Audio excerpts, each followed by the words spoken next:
नमस्कार, बहुत स्वागत आप सभी का। मैं हूं सुशांत सिन्हा। देश के लाखों छात्रों का भविष्य इस वक्त अधर में अटका है क्योंकि नीट के जो रिजल्ट्स आए उसको लेकर बहुत सारे सवाल हैं। कई छात्रों को लगता है कि उसमें कुछ गड़बड़ी है।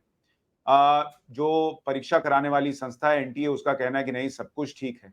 लेकिन मामला अब सुप्रीम कोर्ट तक पहुंच चुका है और सुप्रीम कोर्ट में आज क्या हुआ, आगे क्या हो सकता है, क्या ये नीट के रिजल्ट्स कैंसिल होंगे, नहीं होंगे, जिन छात्रों की शिकायतें हैं उनका क्या होगा, इन सभी चीजों पर विस्तार से चर्चा करने के लिए हमारे साथ अलख पांडे जी हैं, जो कि फिजिक्स वाला से हैं और सब लोग अलख सर को जानते हैं। सर, बहुत स्वागत आपका। बहुत धन्यवाद, बहुत धन्यवाद। सबसे पहले तो मैं दर्शकों को यह भी बता दूं कि एक पीआईएल जो है वो अलख पांडे जी ने भी डाल रखी है, जिसको जो वकील उनके लड़ रहे हैं वो जेएसआई दीपक जी हैं, जिनको सब जानते हैं। लेकिन पहले मैं आपको एक छोटी सी बात बता दूं कि आज सुप्रीम कोर्ट में क्या हुआ है। सुप्रीम कोर्ट ने नीट काउंसलिंग पर रोक लगाने से इनकार कर दिया है, लेकिन उसने एक बहुत बड़ी बात कही है सुप्रीम कोर्ट ने। उसने कहा कि गड़बड़ियों से परीक्षा की विश्वसनीयता को चोट पहुंची है, हमें जवाब चाहिए, और एनटीए को नोटिस दिया है जवाब देने के लिए। तो इसमें अगर आप कहें कि एक अच्छी और एक बुरी खबर दोनों दिखती है। एक तो काउंसलिंग पर रोक नहीं लगी है, लेकिन अच्छी बात यह है कि कोर्ट ने भी कहा है कि विश्वसनीयता पर सवाल खड़े हुए हैं, यानी परीक्षा के पैटर्न को या तरीके को लेकर सवाल खड़े हुए हैं। अलख पांडे जी सुप्रीम कोर्ट में आज मौजूद थे। अलख सर, पहले यह बताइए कि अंदर सुप्रीम कोर्ट में आज हुआ क्या, और जो आज सुप्रीम कोर्ट ने कहा है इसका मतलब क्या है? तो आज ये जो याचिका लगी हुई थी, सबसे पहले ये समझना बहुत जरूरी है कि ये याचिका 1 जून की है। रिजल्ट आने के पहले की याचिका थी। हम लोग ने याचिका रिजल्ट आने के बाद डाली है। तो 1 जून की याचिका की आज पहली बार सुनवाई थी। तो ये रिजल्ट आने के पहले एक भी एग्जाम के रिजल्ट अभी नहीं आए। आपकी याचिका पे सुनवाई नहीं हुई है आज? अभी इधर की किसी भी याचिका नहीं। अभी तो रिजल्ट के पहले जिन्होंने याचिका डाली थी उनका आज नंबर आया था। और ये जो जिन्होंने याचिका डाली थी उनका ये कहना था कि पेपर लीक के मुद्दे को उन्होंने उठाया था, कि बिहार गुजरात में पेपर जो लीक हुआ है वो मुद्दा उठाया था। और सिर्फ उतना ही मुद्दा उठाने पे उसके अंदर पॉजिटिव होप यही दिखी कि सिर्फ उतना ही सही मुद्दा उठाने पे ऑनरेबल सुप्रीम कोर्ट ने यहाँ यही बोला कि the sanctity of the exam is compromised. उनको ये चीज फील हो गई इतने में ही। अभी जब हमारा मुद्दा कल आएगा तो हमारे मुद्दे के अंदर तो ये चीज है कि एग्जाम रिजल्ट के अंदर किस तरह की गड़बड़ी है, वो तो बात आ ही नहीं आज। अभी तो ये 1 जून का मुद्दा है, जब रिजल्ट नहीं आए थे तब की बात हो रही है कि भाई पेपर लीक हुए थे। पर हाँ, ये बात सही है, जब उन्होंने काउंसलिंग के लिए बोला काउंसलिंग को होल्ड कर दें, तो उन्होंने पूरी तरह से नकार दिया, नहीं काउंसलिंग को हम नहीं रोकेंगे, ना होल्ड करेंगे, और इसके बारे में कोई कमेंट नहीं किया। एनटीए को उन्होंने बोला कि जवाब देना होगा। 8 जुलाई की अगली तारीख दी। अब 8 जुलाई तक तो फिर सब हो जाएगा, फिर तो वो तो पॉसिबल नहीं है। 8 जुलाई की तारीख से कोई फायदा नहीं होने वाला है एस्पिरेंट्स को ना। काउंसलिंग अगर हो जाएगी और प्रोविजनल एडमिशन भी नहीं बोला है आज, तो उससे कोई खास फायदा नहीं है। हाँ, पॉजिटिव होप ये कि आज माननीय सुप्रीम कोर्ट को ये जरूर फील हुआ कि the sanctity of the exam is compromise, यानी जो इस एग्जाम की जो गरिमा है उसके अंदर कहीं ना कहीं कॉम्प्रोमाइजेशन हुआ है। अच्छा अलग सर, लेकिन अभी जो छात्र आपको सुन रहे हैं और जिन्होंने आज सुप्रीम कोर्ट में बड़ी उम्मीद रखी थी कि आज वहां से क्या फैसला आता है या क्या सुनवाई में होता है, उनके लिए अभी भी उम्मीद हम कह सकते हैं कि बची हुई है, क्योंकि रिजल्ट आने के बाद का जो मुद्दा है, जो आप लोगों ने पीआईएल लगाई है, उस पर कल सुप्रीम कोर्ट में सुनवाई है। तो अभी भी हो सकता है रिजल्ट वाला मामला सुनने के बाद सुप्रीम कोर्ट जो है वो काउंसलिंग पर रोक लगाए या कुछ ऐसा करे जिससे छात्रों के, जो लोग सवाल उठा रहे हैं, छात्र सवाल उठा रहे हैं, उनको कुछ फायदा मिले। ये अभी उम्मीद बनी हुई है, इसका मतलब? देखिए, काउंसलिंग रोक देने की उम्मीद तो मैं नहीं कहूंगा कि हमें सोचना चाहिए, नहीं है तो for the court to decide है। इस पे कमेंट करना बहुत मुश्किल है क्योंकि इतना क्रूशियल मैटर है। पर यह बात सही है कि आज ये न्यूज जिस तरह से फैल रही है, तो सभी बच्चों को ये समझना चाहिए कि आज का जो मुद्दा है वो बहुत पहले फाइल हो गया था, रिजल्ट आने के पहले फाइल हो गया था। हमारे बच्चे, भारत के बच्चे तब परेशान हुए जब रिजल्ट आ गया, उसके बाद से परेशान हुए। तो रिजल्ट आने के बाद ग्रेस नंबर है, कट ऑफ ऊपर गया, उसके बाद जो मुद्दा उठाया है उस पर कोई सुनवाई नहीं हुई है। वो याचिका नहीं थी, ये याचिका रिजल्ट आने के पहले की है। इस बारे में है कि पटना में पेपर लीक था, गुजरात में कुछ सॉल्वर बैठे थे, ये सारा मुद्दा था। और इतने ही मुद्दे पे आज ऑनरेबल सुप्रीम कोर्ट को फील हो गया कि कहीं ना कहीं जो एग्जाम की गरिमा है वो पूरी तरह से मेंटेन्ड नहीं रही और एनटीए से जवाब मांगा है। हमारी जो पीआईएल है उसके अंदर पेपर लीक के ऊपर बात है। पेपर लीक में जो एक एफआईआर है अरुण कुमार जी की, पूरी एफआईआर डिटेल उस पे बात है। ग्रेस नंबर जो दिया, राइट टू इक्वालिटी का जो वायलेशन किया है, बोल रहे हैं कि हमने ग्रेस नंबर 1563 बच्चों को दिया, कोई फॉर्मूला नहीं है, मतलब पहली बार इतिहास में ग्रेस नंबर दिया, पहले से इन्फॉर्म नहीं किया, तो पूरा जो ट्रांसपेरेंसी है, राइट टू इन्फॉर्मेशन का भी वायलेशन है। तो ये सारे मुद्दे कहीं ना कहीं और बड़े हैं और अलग हैं। तो हम उम्मीद कर सकते हैं कि कल यदि इस पे सुनवाई होती है हमारी पीआईएल के ऊपर, तो डेफिनेटली ऑनरेबल सुप्रीम कोर्ट को ये चीज समझ में आएगी कि मुद्दा और गहरा है और बड़ा है। रिजल्ट के बाद भी इसके अंदर बहुत सारी डिस्पेरेंसीज हैं। अभी तो उनको ये आज समझ में आया है कि पेपर लीक का कोई मुद्दा है, रिजल्ट के बाद वाला जो मुद्दा है डिजास्ट्रस है। तो मैं छात्रों से यही कहूंगा कि अभी एकदम से उम्मीद मत छोड़िए, क्योंकि ये मामला अभी सुप्रीम कोर्ट पहुंचा है, सुनवाई हो रही है। हम लोग भी लगातार ये मुद्दा उठा रहे हैं, छात्रों के साथ खड़े हैं। टाइम्स नाउ नव भारत पर, मेरे शो न्यूज की पाठशाला में हम लोग लगातार जो छात्रों का पक्ष है वो भी रख रहे हैं, एनटीए जो पक्ष बता रहा है उसको भी दिखा रहे हैं और उनसे भी सवाल पूछ रहे हैं। तो अभी निराश मत होइए कम से कम। और अगर मान लीजिए काउंसलिंग न भी रुके, तब भी मैं छात्रों से कहूंगा कि ये जीवन का अंत नहीं है कि ये अभी रिजल्ट आपके पक्ष में नहीं गया। इसलिए कोई ऐसी वैसी चीज मत कीजिएगा, ये मैं हाथ जोड़कर विनती करता हूं। बहुत लोग बहुत निराश हो जाते हैं। लेकिन अलग सर, मुझे ये भी बताइए, जो कुछ सवाल उठ रहे हैं, जी आप कुछ कहना चाह रहे हैं?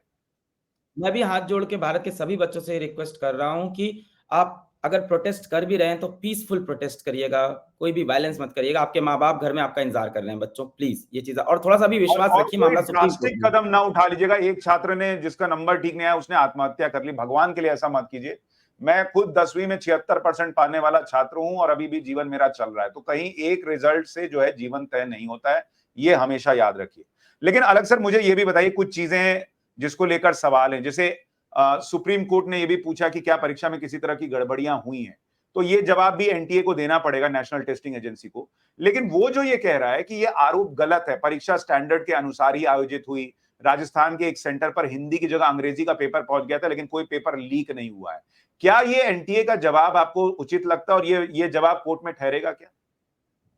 बहुत मुश्किल है ये जवाब ठहर पाए। पिछली रात ही मैंने एक डिटेल 1 घंटे का पूरा वीडियो किया था, जहां मैंने पटना पुलिस की शास्त्री थाने की एफआईआर की डिटेल पूरी रीड की।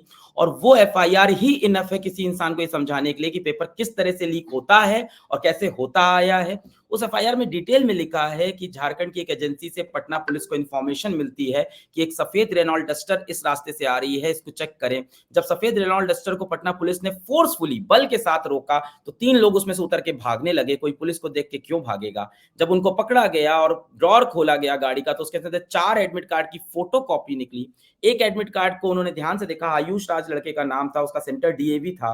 डीएवी सेंटर पे पुलिस गई, पेपर खत्म होने के बाद लड़के को पकड़ा, उससे पूछताछ की, तो उसने खुद बोला कि हाँ, मैं पिछली रात लर्न एंड प्ले स्कूल और लर्न बॉय हॉस्टल में मैं रुका हुआ था पटना में ही, और यहाँ मेरे को एक पेपर दिया गया था, रात भर रटवाया गया था, और वो पेपर 100% इस पेपर से मैच करता है जो मैंने एग्जाम में दिया। मेरे साथ ऐसे 4 बच्चे और थे और टोटल 20-25 लोगों को रात में पेपर रटवाया जा रहा था। और इसके अंदर जो लोग का नाम इन्वॉल्व है, ये पहले भी पेपर लीक के कई मामले में नाम दर्ज है। तो ये सारी चीजें, ये जो एफआईआर की पूरी कॉपी है, ये एक बड़ा एविडेंस बन सकता है यहाँ पे। ठीक है, तो ये एक तो मामला, ये एफआईआर की कॉपी ही सुप्रीम कोर्ट में बड़ी वजह बनेगी, जो सवाल उठेगा। और शायद इसीलिए सुप्रीम कोर्ट ने कहा कि सैनिटिटी कॉम्प्रोमाइज हुई है, ये बड़ी बात जो उन्होंने कही है। एक और जो एनटीए की तरफ से तर्क रखा जा रहा है, उसके बारे में भी अगर आपसे पूछूं कि 67 कैंडिडेट को ऑल इंडिया रैंक 1 कैसे मिली, तो उनका कहना है कि बस 67 स्टूडेंट को 720 मार्क्स मिले हैं, उन सभी को टॉपर नहीं माना जाएगा। 67 में से 44 स्टूडेंट्स को आंसर की में बदलाव होने की वजह से बोनस मार्क्स मिले हैं, इस वजह से इन स्टूडेंट्स ने परफेक्ट स्कोर किया है। अब ये जवाब जब एनटीए सुप्रीम कोर्ट में देगा तो क्या क्या सवाल खड़े होंगे, जरा ये बताइए। नहीं, देखिए, इस जवाब के अंदर कोई सवाल नहीं है, ये जवाब पूरा साफ और सुथरा है। सही बात है, बहुत से बच्चों के 715 नंबर थे, उनका एक क्वेश्चन सही नहीं हो रहा था। एनटीए ने लास्ट में क्या किया, उन्होंने देखा ओल्ड एनसीईआरटी और न्यू एनसीईआरटी में आंसर अलग-अलग हैं। तो उन्होंने, एक एटम का क्वेश्चन था, उन्होंने दोनों आंसर को सही माना। जब दोनों आंसर को सही माना तो बहुत से बच्चों के 715 में से 720 हो गए। यहाँ पे मेरे ख्याल से लीगल डॉक्यूमेंट के अंदर कोई सवाल नहीं उठ सकता है, सब्जेक्टिव सवाल हो सकता है, कितने सारे बच्चे 715 भी कैसे ला रहे हैं, क्या पेपर आउट था। पर हाँ, ये एक नीट एंड क्लीन है कि भाई हाँ ठीक है, हमने ग्रेस नंबर दिया, और ये यहाँ पे ग्रेस नंबर देना अलाउड है जब क्वेश्चन कंट्रोवर्शियल हो। ठीक है, तो ये जवाब एनटीए का सही है, आप मान रहे हैं? अच्छा, दूसरी बात, जब मैंने भी एनटीए के लोगों से पूछा कि भाई बार बार ये सवाल उठ रहा है कि इतने लोगों को इस बार 720 कैसे आ गया, तो ये 44 स्टूडेंट वाली बात तो उनका कहना ही है। उनका ये भी कहना है कि भाई इस बार कंपैरेटिवली पेपर इजी था। अब आप तो खुद ही पढ़ाते हैं, आपको पता होगा, क्या इस बार पेपर इजी था, नहीं था? देखिए, बड़ा सब्जेक्टिव सवाल है, तो इसमें ओपिनियन ही दिया जा सकता है। तो मैं और मेरे साथ जितने शिक्षक थे, मैंने सबसे बार-बार पेपर करवाया, एनालिसिस कराया। किसी एक शिक्षक ने ये नहीं कहा मुझे, किसी एक ने नहीं कहा कि पेपर लास्ट ईयर से ईज़ी था। सबने कहा सर हो सकता हो 2-3% मैं इजी बोल दूं, सब्जेक्टिव सवाल है। बल्कि कई टीचरों ने बोला कि फिजिक्स का जो सेक्शन था वो लास्ट ईयर से थोड़ा सा हार्ड मुझे फील हो रहा है। पेपर इजी होने की बात किसी ने एग्री नहीं की। वापस चलते हैं, 720 में 44 तो आपने जोड़ दिए, 17 और जोड़ लेंगे। इसके बाद 6 बच्चों को जो 720 में से 720 दिया है वो ग्रेस नंबर है। तो 6 बच्चों को ग्रेस नंबर देके 720 में लाए। इसमें से किसी किसी बच्चे के 630 नंबर है, किसी के 650 नंबर है। ग्रेस नंबर देके इन बच्चों को 720 पे लाया गया और 6 के 6 बच्चे हरियाणा के एक झज्जर के सेंटर के हैं। ये मुद्दा है जहां पे ये जस्टिफाई नहीं कर पाएंगे। ठीक है, तो वो 6 स्टूडेंट का मामला है। लेकिन एक चीज और, जो अभी मैं उस पे आऊंगा 6 स्टूडेंट्स पे, लेकिन ये जो बात हो रही है कि भाई इतने लोगों को इस बार कैसे 720 आ गया, क्योंकि हमने पाठशाला में दिखाया था कि अगर आप पिछला ट्रैक रिकॉर्ड देखें तो एक दो कोई स्टूडेंट होता है जो 720 पाता था। तो 67 सुन के तो सबके दिमाग में बत्ती जल गई कि ये कैसे हुआ। तो एनटीए का एक तर्क और है, एक तो वो कह रहे हैं कि पेपर इजी था, दूसरा वो ये कह रहे हैं कि इस बार ज्यादा, करीब 3 लाख ज्यादा स्टूडेंट्स ने एग्जाम दिया है। ठीक है, ठीक है, इस तर्क को उठा लेते हैं। तो 2021 से 2024 एनालाइज करते हैं, एनटीए पेपर करा रहा है। 21 के अंदर कितने टॉपर आते हैं जिनके 720 में 720? 3। 22 में 0, 23 में 2 और 24 में 67। 3000% टॉपर बढ़ गए हैं। अब उनके वापस सवाल पे आते हैं कि बच्चे बढ़ गए हैं। पिछले साल 20 लाख बच्चे थे, इस लाख मैं मान लेता हूं 23 लाख थे, मैं मान लेता हूं 24 लाख थे। यानी कितने बच्चे बढ़े? 20% बढ़े। यानी जो भी चीजें हैं वो 20%, 30% से बढ़ सकती है, मैं मान सकता हूं 50% बढ़ सकती है। अब ना 720 का मुद्दा बड़ा हाईलाइट है, थोड़ा नीचे चलते हैं, एक प्रैक्टिकल क्वेश्चन पे चलते हैं। 720 तो कम ही बच्चों के आते हैं, अभी भी 67 ही है। चलते हैं नीचे स्कोर पे, 640 नंबर का स्कोर पकड़ते हैं। 640 नंबर का स्कोर आप किसी भी शिक्षक से पूछेंगे जो नीट पढ़ाता है, किसी बच्चे से पूछेंगे, सब बोलेंगे बहुत अच्छा स्कोर होता है 640। इस पे एक गवर्नमेंट मेडिकल कॉलेज मिल जाता है जहां की फीस बहुत कम होती है और मैं एमबीबीएस की पढ़ाई वहां पे अफोर्ड कर सकता हूं, भारत का एक आम आदमी, वरना प्राइवेट कॉलेज तो 1.5 करोड़ ले रहा है। 640 नंबर पे 2021 में जो रैंक बनी थी वो थी 6000 ऑल इंडिया रैंक। अगले वर्ष रैंक बनी 7000, अगले वर्ष बनी 10,000। मैं यहीं पे रुक जाऊंगा और आपसे कहता हूं अगले वर्ष आप क्या रैंक एक्सपेक्ट कर रहे हो। मान लेते हैं कि 4 लाख बच्चा बढ़ भी गया, 20% बच्चा बढ़ गया। पहले बार 640 पे रैंक है 6000, नेक्स्ट ईयर 7000, नेक्स्ट ईयर 10,000। अब आप मान लो 20%, एक तो आप मान लो कि बढ़ रही है, तो मान लेता हूं मैं ये 10,000 की 14,000 हो जाएगी। 20% और आप ले लो, 50% आप और ले लो, बढ़ जाएगी 21,000, 25,000, 26,000, 28,000, 40,000 रैंक आई है 640 पे। अब ये कोई भी मैथ्स, कोई भी एनालिटिक्स सपोर्ट नहीं कर सकती ना। एक तो मैं एडवांटेज देता हूं कि हर साल रैंक थोड़ी थोड़ी बढ़ रही है, 6,000, 7,000, 10,000 तो 12,000। 20% बच्चा बढ़ा, मैं मानता हूं 50% रैंक बढ़ गई। 20% बच्चा बढ़ा, उसमें सब पढ़ने वाला बच्चा था। आप ये मान रहे हो कि 20% जो बच्चा बढ़ा उसमें 50% पढ़ने वाला बच्चा था। तो मैं मान लेता हूं यहाँ 14,000 से आप 50% और उठा लो, 21,000, 25,000, 40,000 रैंक कैसे आ रही है? तो असली मुद्दा 720 का नहीं है, असली मुद्दा नीचे बच्चों का है, 640, 650 वाले बच्चे, जो ज्यादा मात्रा में 620 वाले बच्चे, जो कट ऑफ जो इतनी ऊपर चला गया कि जिस जगह पे रैंक 10,000 आ रही थी वो अब 40,000 आ रही है। ये बड़ा मुद्दा हो रहा है, कितने सारे बच्चे बीच में कैसे घुसे। देखिए वो बच्चे तो पकड़े गए जो 720 में से 720 पहुंचे थे ग्रेस नंबर की वजह से। क्यों पकड़े गए? एनटीए ने नहीं बताया था। अगर एनटीए कह रहा है कि मैं ट्रांसपेरेंट था, नहीं, एनटीए ने कुछ नहीं बताया। एनटीए ने सिर्फ रिजल्ट रिलीज कर दिया कि ये रहा रिजल्ट, देख लो। अब बच्चों ने रिजल्ट देखना शुरू किया तो हमें भी अजीब लगा, 67 बच्चों के 720 पर क्या करें, आ गए तो आ गए भाई, ठीक है। एक बच्चे का या दो बच्चे के स्कोर ऐसे आने लगे 719, 718, ऐसे स्कोर तो होते नहीं थे कभी भी नीट में। 720 हो सकता है, 716, 715, 718, 19 नहीं। इस पे हमने सवाल किया, वीडियो बनाया, एनटीए को टैग किया। 2 दिन बाद जाके एनटीए ने बोला कि इस बार कुछ कुछ सेंटर में बच्चों का समय का नुकसान हुआ, उनको हमने ग्रेस नंबर दिए, इसको नॉर्मलाइजेशन बोलते हैं, और ये बेस्ड है एपेक्स कोड के फैसले पे, और इस वजह से 719 और 718 आए हैं। पर इस नोटिफिकेशन के अंदर भी एनटीए ने नहीं बताया कि इस ग्रेस नंबर से 720 भी आए हैं। क्या ये चीजें नहीं छुपा रहे? ऐसा नहीं लगेगा, फील तो यही होगा ना कि इसी नोटिफिकेशन के अंदर आप बताते कि 6 बच्चों के 720 आए हैं, टोटल हमने इतने बच्चों को ग्रेस दिया है। ग्रेस का ये तरीका था। उसके बाद जब हाँ, उन्होंने एक चीज लिस्ट मैं मानता हूं कि अगर ये हुआ था तो एनटीए को भी अपने एंड से ही पहले ही क्लियर कर देना चाहिए था कि भाई ग्रेस मार्क्स इस बार दिए गए, सो दैट कि अगर किसी के मन में प्रश्न आया, वो कम्युनिकेशन गैप तो क्लियर दिख रहा है कि भाई अगर आप साफ थे और आपको लगा कि भाई हमने ग्रेस मार्क्स दिया है, जो कि अमूमन नहीं होता है, और इतने स्टूडेंट कभी को नहीं, दिया है, तो आपको कभी पहले ही नहीं बता हुआ, देना चाहिए था कि भाई इतने 1500 लोगों को भाई ग्रेस मार्क्स इस तरह से मिला है और चीजें जो है इस तरह से हो सकती हैं। ये बात आप कभी नहीं बिल्कुल हुआ, सही कह, कभी कभी नहीं नहीं दिया हुआ। ग्रेस मार्क्स, पहली बार था ये। और कोई अभी प्रावधान देखिए नहीं है। आप, हाँ, और अभी देखिए आप तो 640 की बात कर रहे हैं, हमारे एक मित्र के भतीजे को मेरे ख्याल से 700 के आसपास ही या कुछ अच्छा नंबर आया है। शुरू में तो उसने ये भेजा कि देखो अपना लड़का जो है वो इतना अच्छा नंबर लाया है, सब कुछ है।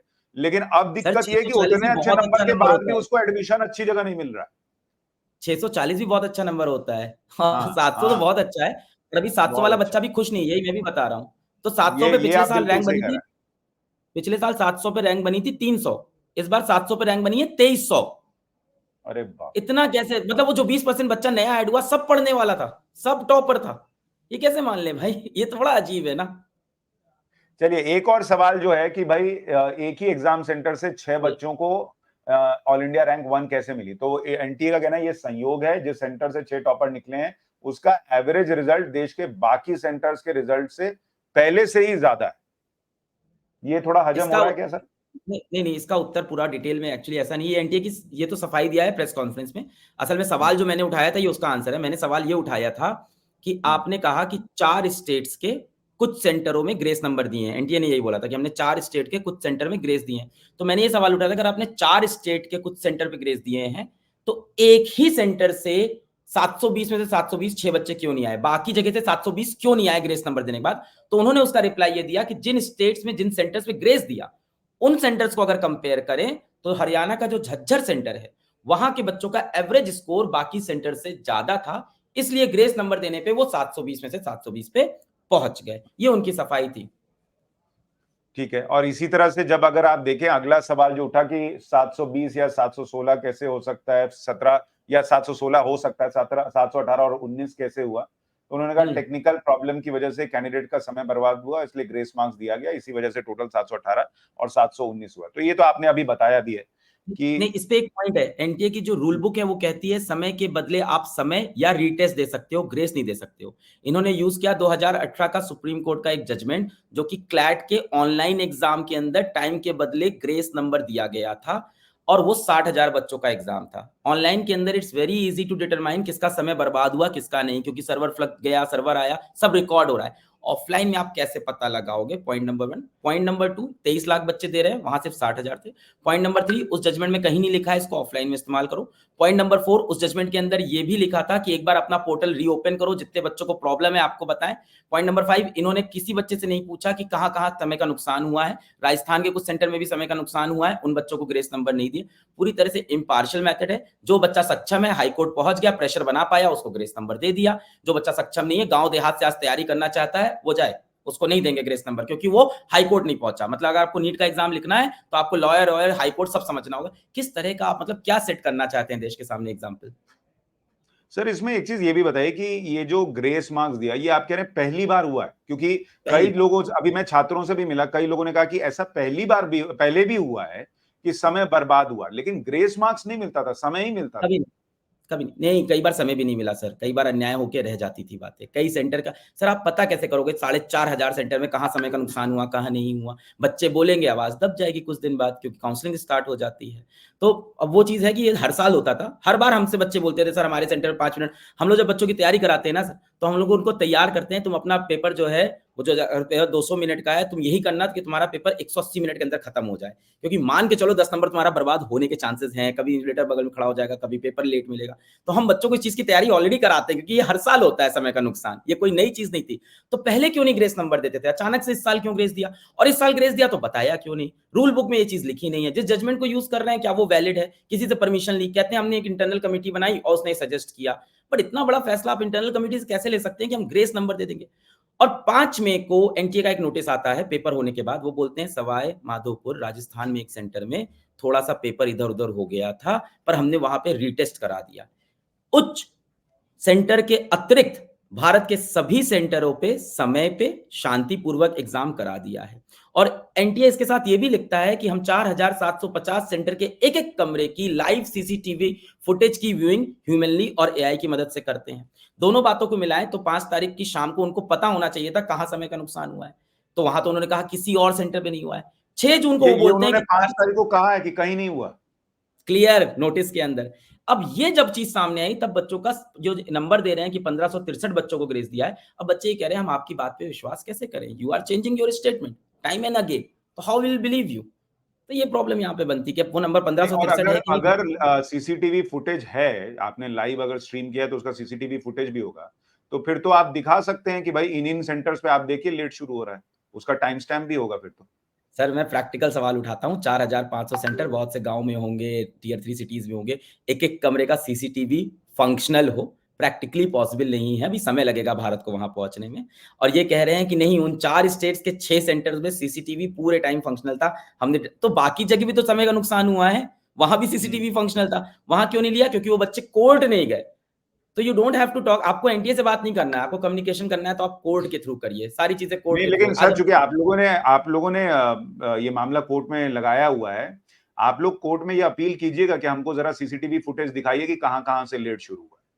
सर अगर अभी ये तो बात इनका ये ही है कि दावा है ना कि हमारे पास सीसीटीवी फुटेज है सब जगह की, तो सर इनसे मांगिएगा कोर्ट में। आपको भी पता है प्रैक्टिकली बड़ा चैलेंजिंग होता है कि इस टाइम ऐसा है वेकेशनल बेंच बैठी है, चीज़ें इतनी भी आसान नहीं, यहाँ से लगता है कि हम कोर्ट में जाके कुछ भी बोल दें, कोर्ट का माहौल बहुत अलग है। तो वहाँ जाके कितनी बात बोलने का मौका मिलेगा, कितनी बातें रखने का मौका मिलेगा, क्या पीआईएल वो एक्सेप्ट करेंगे? अभी तो ये सारी चीज़ें भी देखने वाली है। जनरली अगर मैं सर खड़ा हो गया अगर मैंने लॉ पढ़ा होता, तो मैं ये केस खुद लड़ जाता। मेरे को पूरी डिटेल पता है, सारी रिसर्च पता है। मुझे ये भी पता है कौन से बच्चे झूठ भी बोल रहे हैं और इस टाइम मीडिया उनका इंटरव्यू भी कर रहा है। बहुत से बच्चे बता रहे हैं मेरे नंबर आए थे पर ये है, अपनी ओएमआर एडिट करके दिखा रहे हैं। मैं सब चीज़ें समझ रहा हूँ, बट ऑफ कोर्स मैं लॉ का स्टूडेंट नहीं हूँ, तो ऑफ कोर्स हमारे पास अच्छे लॉयर्स हैं। चलिए कोई नहीं, अब मुझे लगता है मैं जेएसआई दीपक से भी आज शाम में बात करूंगा, उनको आइडिया देता हूं, कम से कम वो ये मुद्दा उठाएं अगर सुप्रीम कोर्ट सुनता है इस नहीं, नहीं, मामले को। बिल्कुल और उठाएँगे जैसा ही तय डेट से 10 दिन पहले रिजल्ट क्यों जारी किया गया? तो 23 लाख स्टूडेंट्स का एडमिशन प्रोसेस समय से पूरा हो गया, इसलिए एग्जाम रिजल्ट 30 दिनों में ही डिक्लेयर कर दिया गया। इसमें मैंने भी एनटीए में जब सवाल पूछा कि भाई एक बड़ा प्रश्न ये उठ रहा है कि 10 दिन पहले कैसे रिजल्ट आ गया? 14 को आना था, 4 को ही आ गया। तो उनका एक तर्क ये है कि भाई हमने ये नहीं कहा था कि 14 को रिजल्ट आएगा, हमने कहा था 14 तक रिजल्ट आ जाएगा, रिजल्ट पहले बन गया तो हमने पहले दे दिया। ठीक है सर, मतलब इससे मुझे कोई दिक्कत नहीं है रिज़ल्ट पहले आया और इस बात से किसी को दिक्कत नहीं होती अगर रिज़ल्ट सही होता। अब बात बात ये यहाँ पे authenticity of result, integrity of the result पे सवाल उठ गया है। तो अब हर चीज़ पे बच्चा संशय तो करेगा। अब बहुत से बच्चों का ये कहना है, डाउट ये है कि आपने इसलिए निकाला क्योंकि उस टाइम पे इलेक्शन रिज़ल्ट आ रहे थे, तो ये मुद्दा हाइलाइट ना हो पाए, पर ये सब बहुत सब्जेक्टिव बातें। ओवरऑल आप पूछो पहले रिज़ल्ट आया, मुझे कोई प्रॉब्लम नहीं। बहुत अच्छी बात है, आपने जल्दी मेहनत करके जल्दी रिज़ल्ट निकाला, जल्दी काउंसलिंग होगी, बच्चा जल्दी जाएगा। पर सही रिजल्ट निकालते ना, ट्रांसपेरेंसी से रिजल्ट निकालते, ये मुद्दा है। तो पहले रिजल्ट आना मेरे ख्याल से नहीं, कोर्ट में ये मैटर नहीं चल सकता है क्योंकि बहुत सब्जेक्टिव बात आप कर रहे हैं, आप डाउट कर रहे हैं, स्पेकुलेशंस है इसमें सिर्फ। हम्म। पर एक उठता तो एक है ही है आपका ना, वीडियो जैसी भी चीज़ें होती हैं। एक आपका वीडियो भी घूम रहा है जिसमें एक महिला कह रही है कि कोई बच्ची थी जिसको 12th में बहुत खराब मार्क्स आए थे और इस बार जो है उसको 720 मार्क्स आ गए हैं। ऐसा हुआ है क्या? सर ऐसे ना बहुत वीडियोज़ घूम रहे हैं, मैं सभी एस्पिरेंट से, सभी अभिभावकों से, सभी शिक्षकों से जो वीडियोज़ बनाते हैं, यूट्यूबरों से रिक्वेस्ट करूँगा, बिना जाँच-पड़ताल किए कोई वीडियो ना करें। अब अभिभावक इमोशंस में होते हैं, वो भी व्हाट्सएप पे जो पढ़ते हैं, वो सुनाने लगते हैं। जैसे मेरे बगल में एक अभिभावक थे, उन्होंने बोला सुप्रीम कोर्ट ने ये बोला है कि ये जजमेंट मेडिकल पे नहीं लगा सकते, इंजीनियरिंग पे नहीं लगा सकते 2018। मैंने माइक छीन के बोला कि सर ऐसा कुछ नहीं लिखा है, वो व्हाट्सएप पे एक वायरल स्क्रीनशॉट है, वो फेक है। तो मैं सभी से रिक्वेस्ट करूँगा कि प्लीज़ इस तरह की वायरल न्यूज़ ना फैलाएँ। जैसे जिस बच्ची की आप ज़िक्र कर रहे हैं, मुझे नहीं पता, अभी मुझे प्राप्त नहीं हुआ है स्कोर कार्ड। मुझे एक स्कोर कार्ड प्राप्त हुआ है एक बच्ची का जिसके 12th में फिज़िक्स में 100 में से 31, बायो में 100 में से 39 और केमिस्ट्री में भी 100 में से कुछ कम नंबर हैं और उसके नीट में 705 हैं। मतलब बोर्ड में बहुत खराब परफ़ॉर्म किया और उसी वर्ष नीट में 705 ले आए। क्या ये पॉसिबल है? अब सर कोई रूल बुक तो नहीं कहती ना ये पॉसिबल नहीं है। तो ऐसे मुद्दे ना उठाएँ जिससे टॉपिक भटक जाए। कहीं और क्या उसमें ये ये भी कहीं तो लिखा है देखना होगा अलग सर कि वो जो हमारे पास या आपके पास 10th और 12th के मार्कशीट आ रहे हैं वो भी ओरिजिनल हैं या नहीं, कोई नहीं, उसमें वो सब मैनिपुलेशन तो नहीं नहीं, है, मैं जो बोल वो रहा हूँ चेक सर है। वेरीफ़ाई करके मैं अच्छा, वेरीफ़ाई करके वेरीफाइड बोल है। रहा हूँ। बट इस ठीक है। मतलब इसमें ऐसा नहीं हो सकता। मेरा एक दोस्त है कॉलेज में जो कॉलेज में आया था, जीनियस बंदा था और मैथ्स में उसके 18 नंबर थे 100 में से, कंपार्टमेंट देके पास हुआ था। तो हम लोग ऐसे मुद्दे ना उठाएँ जो रूल बुक से बाहर है। ये रूल बुक से बाहर की बात है। कौन कहता है कि अगर बोर्ड में कम नंबर है तो आप नीट में 705 नहीं ला सकते? कुछ भी कह सकता है, वो बच्चा बोल सकता है मेरी बोर्ड के समय तबीयत खराब चल रही थी। मतलब इसको हुँ, ये कोर्ट में क्वेश्चनेबल नहीं है ना ये सारी चीज़ें। तो अभी हम लोग सही को बात। थोड़ा-सा लॉजिकल व्हाट्सएप यूनिवर्सिटी से बाहर निकल के लॉजिकल बातें करनी होगी, वरना क्या होगा, ऐसा होगा कि एजेंसी इस मुद्दे को पूरा डाइवर्ट कर देगी और बोलेगी देखिए इस तरह की चीज़ें हैं कोर्ट के सामने, देखिए ये सारी फेक बकवास चीज़ें हैं, इसका कोई आधार नहीं है। तो अभी सिर्फ वही बात करनी होगी which can be proven on record. ये प्रूव नहीं कर सकता, तो मैं ऐसे मुद्दों को नहीं उठा रहा हूँ। अलग सर मुझे अब 2 मुद्दों पर आपसे जवाब चाहिए। पहला तो ये कि अब आपको इंटरनली कितनी उम्मीद है कि ये रिजल्ट जो है वो कैंसिल होके फिर से री एग्जामिनेशन हो सकता है? मतलब ऑनेस्टली बताइए, क्योंकि बहुत लोग, बहुत छात्र ये मान के बैठे होंगे कि नहीं नहीं होगा। आपको लग रहा है कि ऐसा हो सकता है, संभव है कि ऐसा हो? और अगर अगर काउंसलिंग नहीं रुकी है तो क्या ये संकेत है कि रिजल्ट कैंसिल नहीं होगा? पॉइंट चांसेस नंबर है? 1 पॉइंट नंबर 1 आज की सुनवाई से कोई बच्चा ना मोटिवेट हो ना डिमोटिवेट हो। क्यों? आज का मुद्दा जो है वो 1 जून की फाइलिंग है, जब रिजल्ट नहीं आया था, उसकी आज जाके सुनवाई स्टार्ट हुई, या जो भी था, आज पहली बार कोर्ट में हियरिंग थी, जो भी उसको बोलते हैं।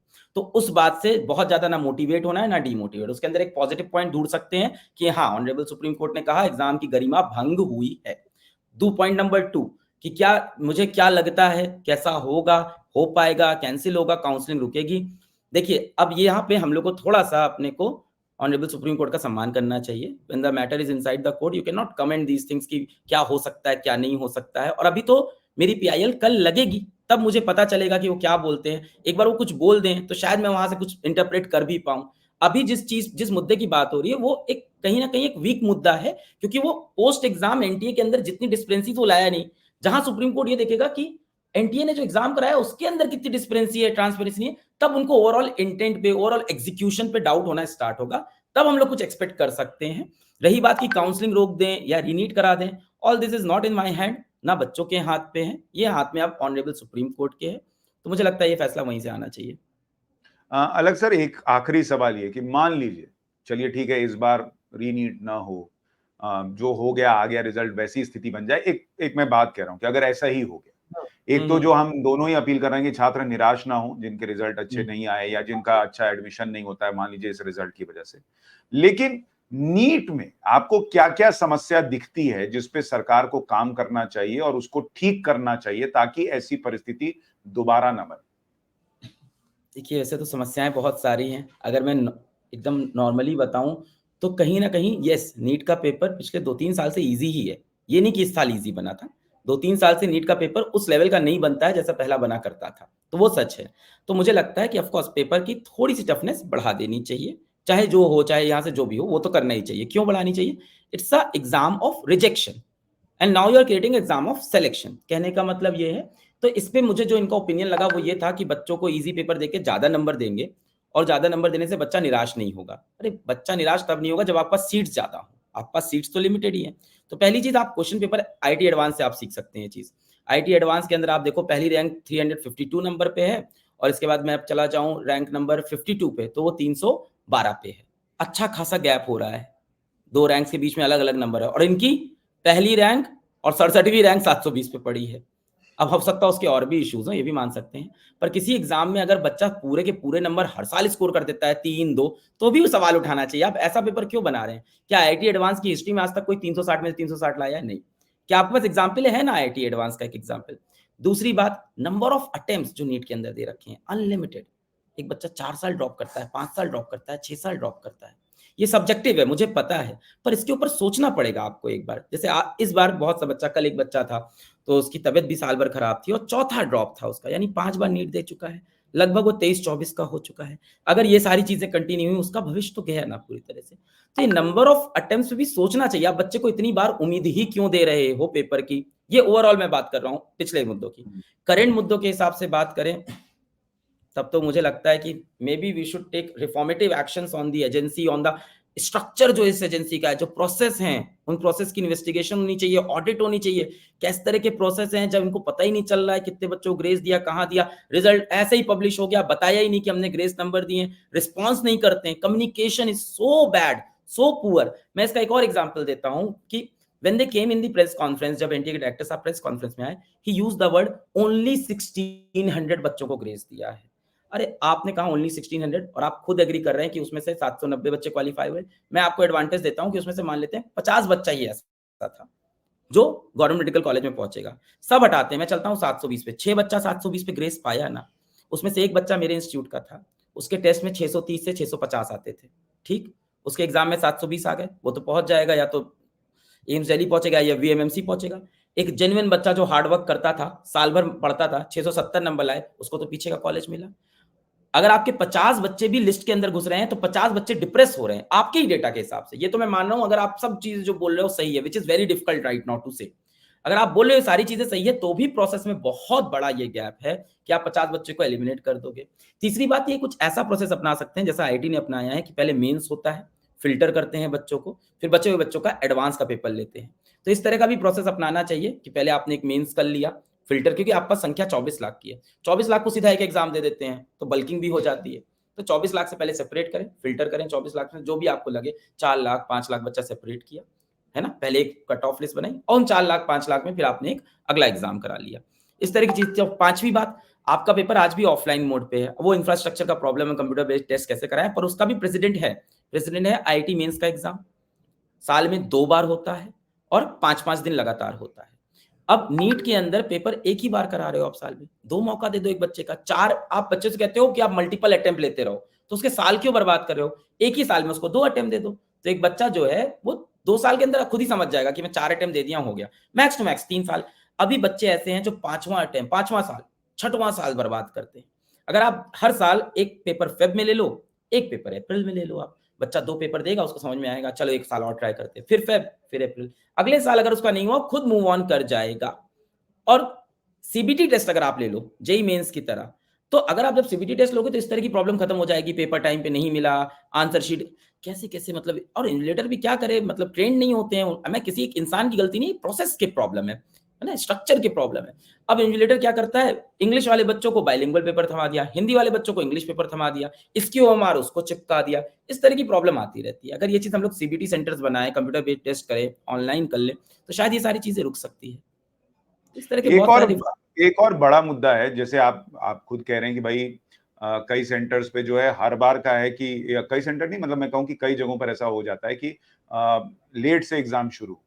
तो इसको रोकने का क्या, आप छात्रों से कह दीजिए कि तुम 200 मिनट की जगह 180 मिनट का प्रिपरेशन करो, ये तो उचित नहीं है। चलिए, आपने वर्स्ट केस सिनेरियो हैंडल करने के लिए कह दिया, लेकिन सिस्टम कैसे सुधरेगा कि भाई मान लीजिए कहीं लेट भी हुआ तो वो 200 मिनट के बाद ही उसको आप लेंगे, ये कैसे हो सकता है? इसमें क्या नहीं, आपके पास आएगा? रूल बुक में तो प्रावधान है एक्स्ट्रा टाइम देने का, और रूल बुक में दूसरा प्रावधान है रीटेस्ट करा देने का ऐसे सेंटर पे। अब जो इनके डायरेक्टर साहब ने बयान में बोला कि वहाँ पे रीटेस्ट कराना या एक्स्ट्रा टाइम देना मुमकिन नहीं था। इसके आगे उन्होंने बताया नहीं क्यों नहीं मुमकिन था। तो इसलिए हमने इस बार ग्रेस मार्क्स की ये प्रक्रिया अपनाई। अब यही सवाल फिर उठता है, पिछले साल क्यों नहीं अपनाई, उसके पिछले।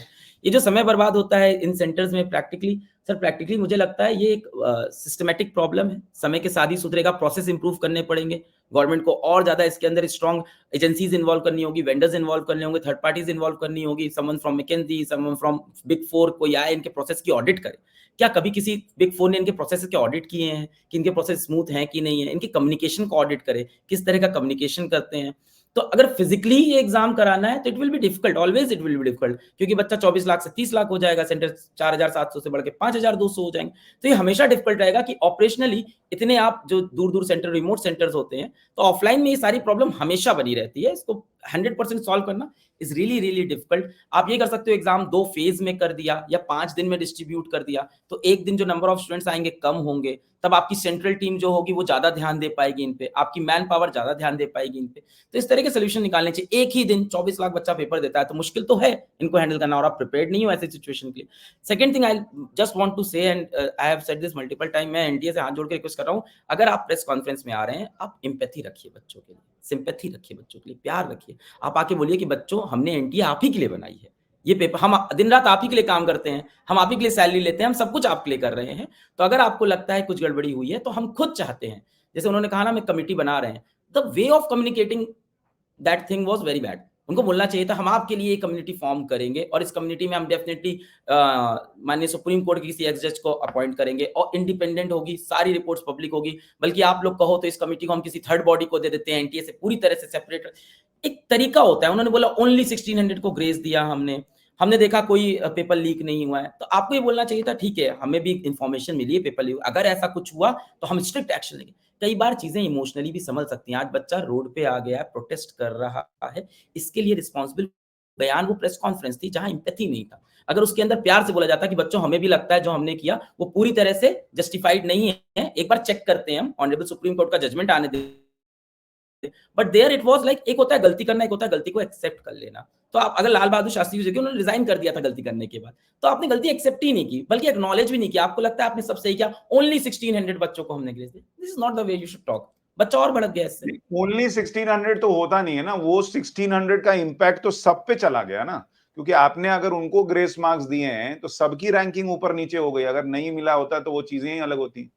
अभी बात ये है कि बच्चे सवाल उठाने लग गए हैं कि सर 1600 है, हम कैसे मान लें? अभी बच्चों का सबसे बड़ा सवाल यही उठ गया है उनके ऊपर। तभी तो सब कह रहे हैं कि जाँच कमेटी बैठाओ, किसी और को लाओ, आपकी कमेटी पे हमें भरोसा नहीं है, क्योंकि आप अपने स्टेटमेंट चेंज कर रहे हैं। बातें आप तब तक नहीं बताते जब तक आपको एकदम फ़ोर्स नहीं किया जाता सोशल मीडिया के ऊपर, ट्विटर के ऊपर, आपके ऑफ़िस ना पहुँच जाएँ। आप अपने आप कुछ नहीं बताते, कुछ तो छुपा रहे हैं आप। या तो इंटेंट का प्रॉब्लम है, मैं भगवान से मनाता हूँ इंटेंट का प्रॉब्लम ना निकले और नहीं निकलेगा मेरे ख्याल से। एग्ज़ीक्यूशन का तो प्रॉब्लम दिख ही रहा है साफ-साफ कि एग्ज़ीक्यूशन बहुत ही बुरी हालत में है। तो कुछ चीज़ें ऐसी होती हैं जो आप हैंडल कर सकते हो with your empathy at least. आप एम्पैथी से आते बोलते कि हम जाँच करेंगे। और जो इंसान पूरी तरह से सत्य है उसे क्या दिक्कत है? वो आके बोलता है ठीक है आपको लगता है बच्चों रिपोर्टर ने बोला जाँच कमेटी हाँ ठीक है जाँच कमेटी बताओ और कुछ भी गलती निकली बच्चों, तो जो सुप्रीम कोर्ट बोलेगा हम वो डिसीजन लेंगे। कुछ भी गलती निकली तो जो आप बोल रहे हो वो हम करेंगे। स्ट्रिक्ट से स्ट्रिक्ट एक्शन लेंगे। ग्रेस नंबर का प्रावधान हम इस साल क्यों लाए एक्सप्लेन करना चाहिए था। उन्होंने ये नहीं बताया कि इस साल क्यों लाया ग्रेस नंबर।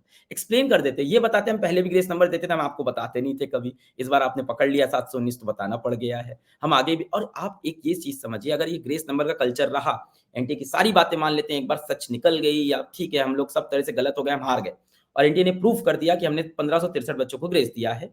मेरा सवाल ये है क्या अगले साल सारे बच्चों को ये बात नहीं पता है? अब वो अपने एग्ज़ामिनेशन हॉल में जाएँगे और इन्विजिलेटर को बोलेंगे, एक इन्विजिलेटर जो एक एग्ज़ामिनेशन हॉल में आने का 5000 से ज़्यादा नहीं पाता, 10 बच्चे मिलेंगे, कहेंगे सर आपको हम 10 लाख रुपए देंगे, पेपर देर से बाँटना।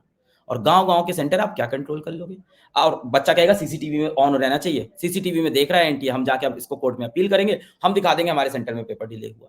आप ये क्या एग्ज़ाम्पल सेट कर रहे हो आगे के लिए? प्रॉब्लम और बड़ी हो जाएगी। आज ये नंबर 1500 है, कल ये 15,000 हो जाएगा क्योंकि अब सारे बच्चों को ये ज़रूर पता चल गया कि हाई कोर्ट जाना है।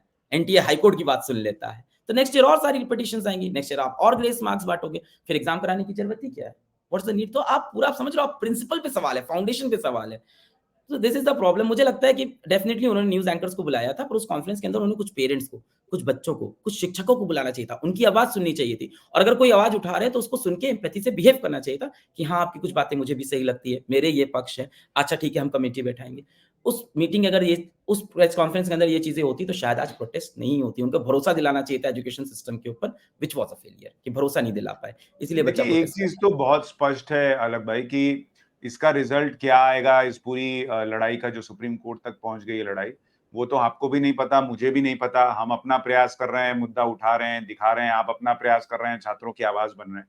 लेकिन इतना ज़रूर है कि भई ये जो इस बार हुआ है, ये एक नज़ीर होनी चाहिए एनटीए के लिए भी, सरकार के लिए भी कि भई अगर छात्र हर बार नीट के एग्ज़ाम के रिज़ल्ट को लेकर सड़क पर नहीं उतरता, इस बार उतरा है, तो कुछ तो आपको समझना पड़ेगा कि ये क्यों हुआ है। उसको ये तो कोई शौक तो है नहीं कि मैं सड़क पर इतनी गर्मी में 45 डिग्री, 50 डिग्री की गर्मी में सड़क पर वो छात्र उतरे जिसका काम ही नहीं है सड़क पर जाना, उसका काम है अपना भविष्य देखना। तो ये एनटीए को भी समझना होगा। दूसरी बात उनको समझनी होगी कि ये सिस्टम छात्रों के लिए ही बना है।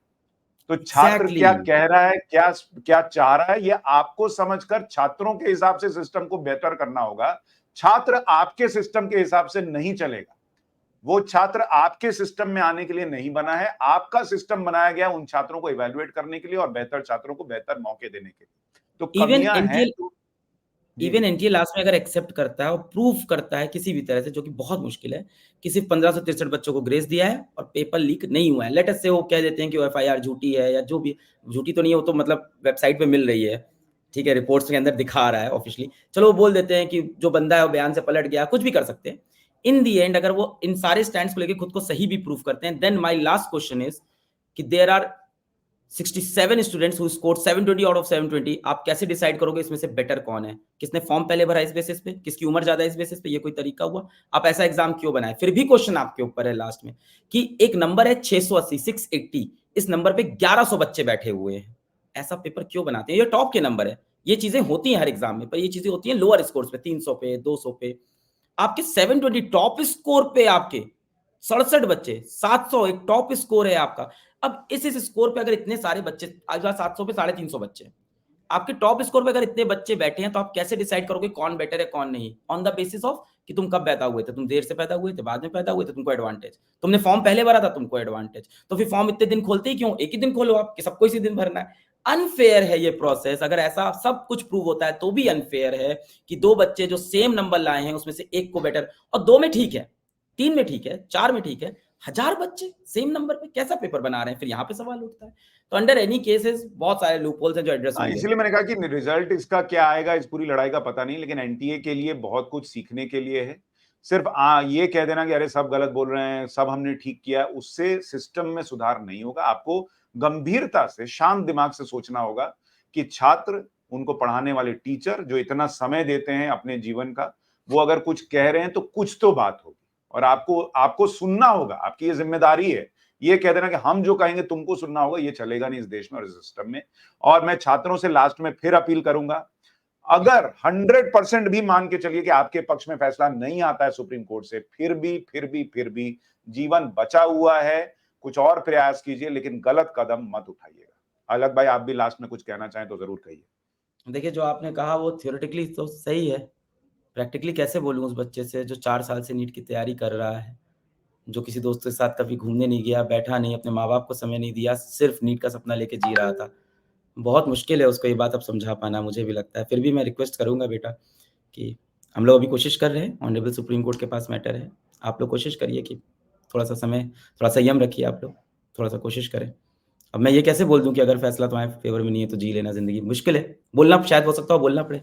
देखते हैं सर, नहीं, कोशिश नहीं, तो कर बोलना रहे हैं। ही पड़ेगा सर। हम लोगों के भी बहुत रिजेक्शन हुए हैं। हमने भी बहुत प्रयास किया कि फलाना जगह पहुंच जाएं, लेकिन वहां एक बार में नहीं पहुंचे अलग भाई। लेकिन मतलब जो अभी दिखता है सामने वही जीवन नहीं है। भले हम कितना भी देखें कि छात्र निराश है, लेकिन उसको ये समझाना तो पड़ेगा कि वो निराशा जो है वो जीवन के अंत का रास्ता नहीं हो सकती।